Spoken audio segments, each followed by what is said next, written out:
Hi friends, இன்றைக்கி கீரை எப்படி ப்ரிப்பேர் பண்ணுறேன்னு சொல்லிட்டு பார்க்கலாம் ஃப்ரெண்ட்ஸ். ஓகே, இன்றைக்கி இது நாகர்கோவிலில் ஒரு ஸ்பெஷலான கீரை, சிவப்பு கீரை. இந்த கீரை ரொம்ப டேஸ்ட்டாக இருக்கும். சாப்பிடாதவங்க ப்ரிப்பேர் பண்ணி சாப்பிடுங்க, சரியா? இதை சின்ன சின்ன பீசஸாக கட் பண்ணிடுவோம். ஃபஸ்ட்டு கட் பண்ணிவிட்டு இதை கட்டரில் வச்சு கட் பண்ணணுன்னா ஈஸியாக கட் பண்ணிடலாம். கட் பண்ணுங்க.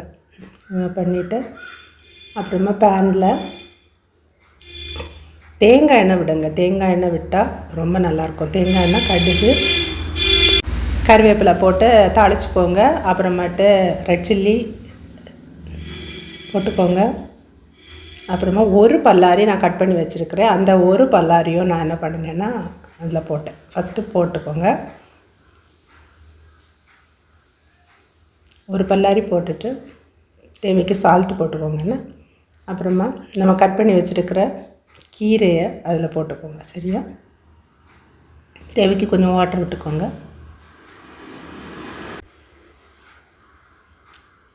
எல்லாத்தையும் மிக்ஸ் பண்ணி வச்சுட்டு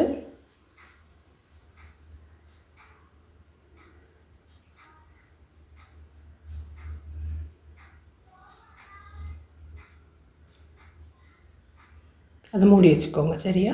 அது பாட்டுக்கு பாயில் ஆகும். ஓரளவுக்கு பாயில் ஆன உடனே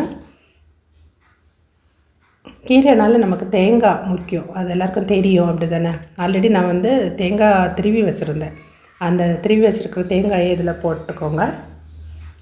எல்லாத்தையும் மிக்ஸ் பண்ணி டோட்டலாக வெந்தனா நமக்கு கரெக்டாக தெரியும். அந்த வெந்து வர்ற ஸ்டேஜில் கொஞ்சம் எடுத்து சாப்பிட்டு பாருங்கள், கரெக்டாக இருக்கும். வெந்துட்டுன்னா சர்வ் பண்ணுறதுக்கு ரெடியாக இருக்கும். ஓகேயா?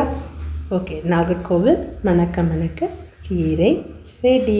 பாருங்கள், இனி கொஞ்சம் நேரத்தில் இது கரெக்டாக வெந்திருக்கும். வெந்த உடனே அதை எடுத்து சர்வ் பண்ணுங்கள். என்னோட சேனலை மறக்காமல் சப்ஸ்கிரைப் பண்ணி எனக்கு சப்போர்ட் பண்ணுங்கள் ஃப்ரெண்ட்ஸ். தேங்க்ஸ் ஃபார் வாட்சிங்.